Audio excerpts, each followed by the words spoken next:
Prajamata news channel ಅನ್ನು subscribe ಮಾಡಿ, like ಮಾಡಿ, ಶೇರ್ ಮಾಡಿ, ಕಮೆಂಟ್ ಮಾಡಿ. ನಾಗಮೋಹನ್ ದಾಸ್ ವರದಿಯನ್ನು ಧಿಕ್ಕರಿಸಿ ಬಾಲ್ಕಿ ಪಟ್ಟಣದಲ್ಲಿ ಬೃಹತ್ ಪ್ರತಿರೋಧ ಪ್ರತಿಭಟನೆ.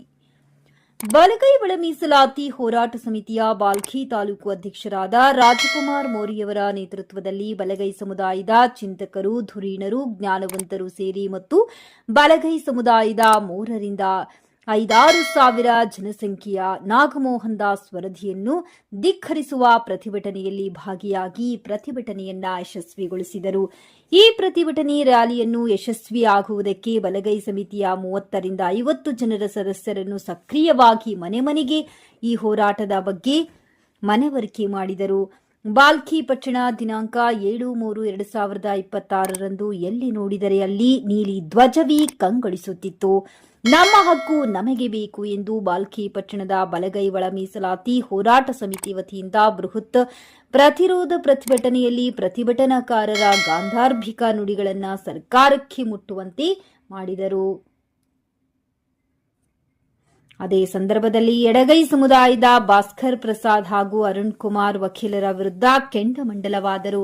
ನಮ್ಮ ಬಲಗೈ ಸಮಾಜದ ಸಚಿವರ ಹಾಗೂ ನಾಯಕರ ವಿರುದ್ಧ ಮಾತನಾಡುವ ನೀನ್ಯಾರು ಎಂದು ಪ್ರತಿಭಟನಾಕಾರರು. ನಾವು ಎಡಗೈ ಮತ್ತು ಬಲಗೈ ಸಮುದಾಯವನ್ನ ಇಲ್ಲಿಯವರೆಗೂ ಅಣ್ಣ ತಮ್ಮಂದಿರಂತೆ ಇದ್ದೆವು ಎಂದರು. ನಾವು ಯಾವತ್ತಿಗೂ ನಿಮ್ಮನ್ನ ಕೈಬಿಟ್ಟಿರುವುದಿಲ್ಲ. ನಾವು ಸದಾ ನಿಮ್ಮನ್ನು ನಮ್ಮ ಜೊತೆ ತೆಗೆದುಕೊಂಡು ಹೋಗಿದ್ದೇವೆ. ಈ ಹುಚ್ಚು ಭಾಸ್ಕರ್ ಪ್ರಸಾದ್ ಮತ್ತು ಅರುಣ್ ಕುಮಾರ್ ವಕೀಲ್ ಹುಚ್ಚು ನಾಯಕರ ಎಡಗೈ ಹಾಗೂ ಬಲಗೈ ಸಮುದಾಯದಲ್ಲಿ ಮರ್ಯಾದೆ ಇರುವುದಿಲ್ಲ ಎಂದು ಖಡಕ್ ಆಗಿ ಭಾಸ್ಕರ್ ಪ್ರಸಾದ್ಗೆ ಹಾಗೂ ಅರುಣ್ ಕುಮಾರ್ ವಕೀಲನಿಗೆ ಎಚ್ಚರಿಕೆ ನೀಡಿದರು. ನೀವು ಇಬ್ಬರು ನಮ್ಮ ಎಡಪಂಥಿ ಎಡಗೈ ಸಮುದಾಯದ ಜನರೇ ಅಲ್ಲ, ನೀವಿಬ್ಬರು ಮನ್ವಾದಿಗಳು. ಅದಕ್ಕೆ ನಮ್ಮ ಬಲಗೈ ಸಮುದಾಯಕ್ಕೆ ಬೈತಿರುವುದು ಎಂದರು. ನಾವು ಇಲ್ಲಿಯವರೆಗೂ ಅಣ್ಣ ತಮ್ಮಂತರಂತೆ ಬಾಳುವ ಸಮಾಜದಲ್ಲಿ ಗೊಂದಲ ಸೃಷ್ಟಿ ಮಾಡುವುದು, ಜಗಳ ಹಚ್ಚುವುದು ನಿಮ್ಮ ಕಾಯಕ ಕೆಲಸವಾಗಿದೆ ಎಂದು ಬಲಗೈ ಒಳ ಮೀಸಲಾತಿಯ ಪ್ರತಿಭಟನಾಕಾರರು ತಿಳಿಸಿದರು. ನಾವು ಇಲ್ಲಿಯವರೆಗೂ ಅಣ್ಣ ತಮ್ಮಂದರಂತೆ ಬಾಳುವ ಸಮಾಜದಲ್ಲಿ ಗೊಂದಲ ಸೃಷ್ಟಿ ಮಾಡುವುದು, ಜಗಳ ಹಚ್ಚುವರು ನಿಮ್ಮ ಕಾಯಕ ಕೆಲಸವಾಗಿದೆ ಎಂದು ಬಲಗೈ ಒಳ ಸಮಿತಿಯ ಪ್ರತಿಭಟನಾಕಾರರು ತಿಳಿಸಿದರು. ನಿಮ್ಮ ಇಬ್ಬರ ಬಾಯಲ್ಲಿ ಕೊಳಕು ಹೊಲಸು ಮಾತು ಕೆಣಕಬೇಡಿ. ನಾವು ಹುಲಿಗಳು, ನಿಮ್ಮ ತರಹ ಇಲಿಗಳಲ್ಲ ಎಂದರು. ಮಾನ್ಯ ತಹಶೀಲ್ದಾರ್ ಅವರ ಮುಖಾಂತರ ಘನವೆತ್ತರ ರಾಜ್ಯಪಾಲರವರಿಗೆ ಮನವಿ ಪತ್ರ ಸಲ್ಲಿಸಲಾಯಿತು. ಪ್ರಮುಖರಾದ LG Gupta, Vilas A Mori, Vishwanath Mori, Vithaldas Pyagi, Vijay Kumar Gaikwad, Vilas V Mori, Ashok Gaikwad, Mallikarjun Nelge, Kashinath Cheluva, Shivraj Kamble, Kapil Godbale, Sanju Kumar Bavikatti, Prashant Kottigera, Suresh Kanekar, Omkar More, Shivakumar Metri, Pradeep More, Rajkumar Bouddhi ಹಾಗೂ ರಾಜಕುಮಾರ್ ಬಾಟಸಾಂಗವಿ, ರಮೇಶ್ ಬೆಲ್ದಾರಿ, ಗಾಳೆಪ್ಪ ಮಳಚಾಪುರ್, ಮಾರುತಿ ಬಂಗಾರಿ, ಕೀರ್ತಿರಥನ್ ಸೊನಾಳೆ, ಧನರಾಜ್ ಕುಂದೆ, ಜೈಪಾಲ್ ಭೋರಳಿ, ಸಿದ್ಧಾರ್ಥ್ ಪ್ಯಾಗಿ ಇನ್ನಿತರ ಪ್ರಮುಖರು ಹಾಗೂ ಯುವಕರು, ಮಹಿಳೆಯರು, ಗಣ್ಯಮಾನ್ಯರು ಮತ್ತು ಸಮತಾ ಸೈನಿಕ ದಳದ ಎಲ್ಲ ಪದಾಧಿಕಾರಿಗಳು ಪ್ರತಿಭಟನಾ ಪ್ರತಿರೋಧ ರ್ಯಾಲಿಯಲ್ಲಿ ಭಾಗಿಯಾದರು. ವರದಿ ಸತೀಶ್ ಕುಮಾರ್ ಕಲಾ. ನಮ್ಮ ಪರ ಕೆಲಸ ಮಾಡಿ ನಮ್ಮ ಯಾವುದೇ ನಮ್ಮ ಬಲಗೈ ಸಮುದಾಯಕ್ಕೆ ಅನ್ಯಾಯ ಆಗದಂತೆ, ಯಾವುದೇ ಅನ್ಯಾಯ ಆಗದಂತೆ ನೋಡಿಕೊಂಡು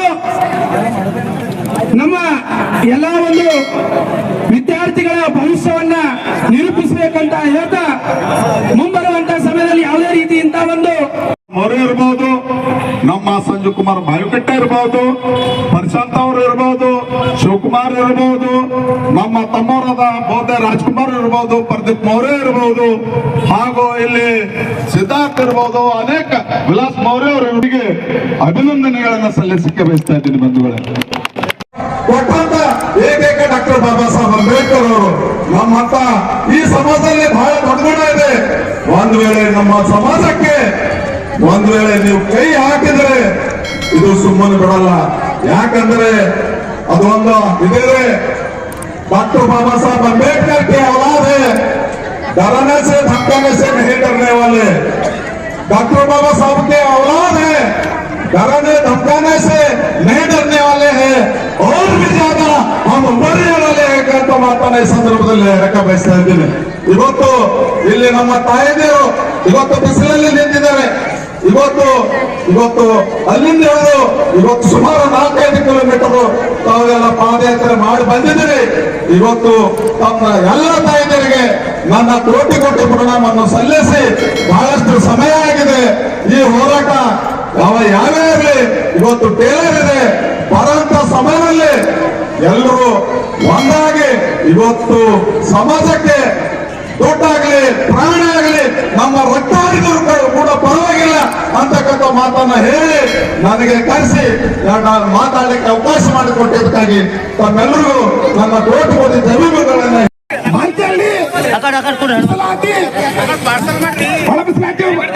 ಪರವಾಗಿ ನಾವು ಇಲ್ಲಿ ಮೆರವಣಿಗೆಯನ್ನು ತಿಂತಾ ಇದ್ದೇವೆ. ಆದ್ದರಿಂದ ಈ ಕಾರ್ಯಕ್ರಮದಲ್ಲಿ ಎಲ್ಲರೂ ನಮ್ಮ ದಲಿತ ಮುಖಂಡರು ಅವರು ವಿಜಯ್ ಕುಮಾರ್ ಗಾಯಕವಾಡ್ ಅವರು, ಉಲ್ಲಾಸ್ ಮೌರ್ಯ ಅಣ್ಣವರವರು, ವೆಂಕಟ್ ಮೌರ್ಯ ಅವರು ಹಾಗೂ ನಮ್ಮ ಪ್ರದೀಪ್ ಮೌರ್ಯ ಅವರು, ರಾಜ್ಕುಮಾರ್ ಗೋದ್ಯ ಅವರು, ಯುವರಾಜ್ ಕುಂದೆ ಅವರು ಸಮ ಮಾಡಿಬಿಟ್ಟು ಹೋಗಿದೆ. ಬೈಫರ್ಕೇಶನ್ ಮಾಡಿದ್ರೆ ABC ಎಲ್ಲ ಗುಂಪಿನವರಿಗೆ ನೌಕರಿ ಸಿಗ್ತಾವ. ಆ ತರ ಮಾಡಿಲ್ಲ. ಅವ್ರು ಏನ್ ಮಾಡಿದಾರೆ ಅಂದ್ರೆ ಅಲ್ಲಿ ಒಂದೊಂದು ಇಲಾಖೆಯಲ್ಲಿ ಒಂದೊಂದು ಹುದ್ದೆ ಹೇಗೆ ಸೇರಿಸಿದಾರೆ, ಮತ್ತೊಂದು ಸಬ್ಜೆಕ್ಟ್ ಹುದ್ದೆ ಹೇಗೆ ಸೇರಿಸಿದಾರೆ. ಹೀಗಾಗಿ ಎಲ್ಲಾ ಗುಂಪುಗಳ ಸೇರಿಸಿ ಕ್ರೋಢೀಕರಣ ಮಾಡಿದ್ರೆ ನಮ್ಮ ಸಮುದಾಯ ಎಲ್ಲರಿಗೂ ಸಮಾನವಾಗಿರ್ತಕ್ಕಂಥ ಹುದ್ದೆ ಸಿಗ್ತಿತ್ತು. ಇದು ಬಹಳ ತಪ್ಪು ಇರತಕ್ಕಂಥ ಸಂದೇಶ. ಹಾಗಾಗಿ ಒಟ್ಟು ಸಹಿತ ತಾವೆಲ್ಲ ಹೆಚ್ಚಿನ ಸಂಖ್ಯೆಯಲ್ಲಿ ಬರಬೇಕು. ನಮ್ಮ ಜಿಲ್ಲಾಧ್ಯಕ್ಷರಂತ ಮಹೇಶ್ ಗೊರಳ್ಕರ್ ಅವರ ನೇತೃತ್ವದಲ್ಲಿ ಜಿಲ್ಲೆಯಲ್ಲಿ ಬೃಹತ್ತವಾಗಿರ್ತಕ್ಕಂಥ ಹೋರಾಟ ಮಾಡಬೇಕಾಗಿದೆ. ಹಾಗಾಗಿ ಬಿಸಿಲಿದ್ರು ಸಹ ನಮ್ಮ ಅಕ್ಕ ತಂಗಿರು, ಅಣ್ಣ ತಮ್ಮಂದರು ಈಶ್ವರ ಡಾಕ್ಟರ್ ಬಾಬಾ ಸಾಹೇಬ್ ಅಂಬೇಡ್ಕರ್ ಅವರಿಗೆ ಬಲವೇ ಸಮಯ ಹೋರಾಟಕ್ಕೆ ನಾವು ಇವತ್ತ 7ನೇ ತಾರೀಕ ಇವತ್ತು ಬೃಹತ್ ಪ್ರತಿಭಟನೆ ರ್ಯಾಲಿ ಮಾಡಲಾಗಿದೆ. ಈಗ ನಮ್ಮ ಸರ್ಕಾರಕ್ಕೆ ಒಂದೇ ಒಂದು ಬೇಡಿಕೆ ಏನಿದೆ ಅಂದ್ರೆ ನಮ್ದು ನಾವು ಇವತ್ತಿನ ದಿವಸ इसलिए कहना चाहता हूँ, हमारे साथ रहो, साथ दो। कांग्रेस पार्टी के खिलाफ बात कर रहे हो। अरे प्रियंक खरगे, महादेवप्पा, इन लोगों ने तो तुम्हारा सांचा ढांचा बना के जो रखा है, नहीं तो तुम्हारे को बीजेपी वाले लात मार के भगाए थे। हमारा वही शेर है महादेवप्पा, जिन्होंने तुमको अधिकार दिया है। सोच समझ के तुम बात करने का रखो। और सरकार को चेतावनी है, किसी भी तरीके से दबाव में मत आओ। ये हमारे जो वोट बैंक है, हमारे जो नेता है, 100 में से 80-90% लोग सरकार के साथ में है बोल के मैं कहना चाहता हूँ। और यहाँ पे उपस्थित सभी भाइयों को 15% ಇತ್ತು. ಆ ತರ ಇದು ಕೊಡಿ, ABC ಮಾಡಿ ಕೊಡಬೇಕಂತ ನಮ್ಮ ಬೇಡಿಕೆ ಇದೆ. ಯಾಕಂದ್ರೆ ಒಂದು ವೇಳೆ ಈ ಬೇಡಿಕೆಯನ್ನು ಹೇಳಿಸಿಲ್ಲ ಅಂದ್ರೆ ನಾವು ಇದು ನಮ್ದು ಟೇಲರ್ ಅನ್ನೋದು ಟೇಲರ್ ಅಂತಾರಲ್ಲ, ಮುಂದೆ ಬರ್ತಕ್ಕಂಥ ಹೋರಾಟ ಅದು ಗಂಭೀರ ಆಗ್ತದ. ಇದು ಸರ್ಕಾರಕ್ಕೆ ಎಚ್ಚರಿಕೆ ಕೊಡ್ತಾ ಇದ್ದೇವೆ. ಯಾಕಂದ್ರೆ ಇವತ್ತೊಬ್ಬ ಅಂಕಲ್ ಬೆಂಗಳೂರ ಭಾಸ್ಕರ್ ಪ್ರಸಾದ್ ಅಂತ ಒಬ್ಬ ಯಾರು ವಿನಯ್ ಕುಮಾರ್ ಅರುಣ್ ವಕೀಲ್ ಅಂತ, ಹಾಗಾಗಿ ನಿಮ್ ಕುಂಡ್ಯ ದಮ್ ಇತ್ತು ಬರ್ರಿ ರೋಡಿಗೆ ಬರ್ರಿ. ಅದ್ರಾಗ ಸಂವಿಧಾನ ಉಳಿಸ್ಕೊಳಕ್ 75 ವರ್ಷ ನಾವು ಮಾಡ್ತಾ ಇದ್ದೇವೆ, ಹೋರಾಟ ನಾವು ಮಾಡ್ತಾ ಇದ್ದೀವಿ. ಬಾಬಾ ಸಾಹೇಬ್ ನಾಮ್ ಲೇನೆ से क्या मिलता था, ಅಮಿತ್ ಶಾ ನಾವು ಓಟ್ ಮಾಡಿದ್ದೀವಿ, ನೀವೇನ್ ಮಾಡಿರಪ್ಪ? ಆದರೆ 6-5 ಫಸ್ಟ್ ನಮ್ಮ ಎಡಗೈ ಸಮಾಜದವರಿಗೆ ಕೊಟ್ರ. ಅವ್ರಿಗೆ 6 ಸೀಟ್ ಫುಲ್ ಆಗತ್ತಾರ, ನೀವು ಲೈನೇ ಬರಂಗಿಲ್ಲ. ಒಂದು ಡಿಪಾರ್ಟ್ಮೆಂಟ್ ನಲ್ಲಿ 6 ಪೋಸ್ಟ್ ಇದೆ ಅಂದ್ರ ಫಸ್ಟ್ ಎಡಗೈ ಸಮಾಜದವ್ರು 6 ಪೋಸ್ಟ್ ತಗೊಂಡ್ಬಿಟ್ರು ಅಂದ್ರ ಇನ್ನು 30 ವರ್ಷ ಬಂದಾಗ ನಿಮಗೆ ಸೀಟ್ ಬರ್ತಿಲ್ಲ, ಸಾಧ್ಯನೇ ಇಲ್ಲ. ಈ ತರ ಮುಂದೆ 50 ವರ್ಷದಾದರೂ ನಿಮಗ ನೌಕರಿ ಸಿಗೋದು ಸಾಧ್ಯನೇ ಇಲ್ಲ ಅಂತಕ್ಕಂಥ ಮಾತು ಹೇಳಿಕ್ಕೆ ಇಷ್ಟಪಡ್ತೀನಿ.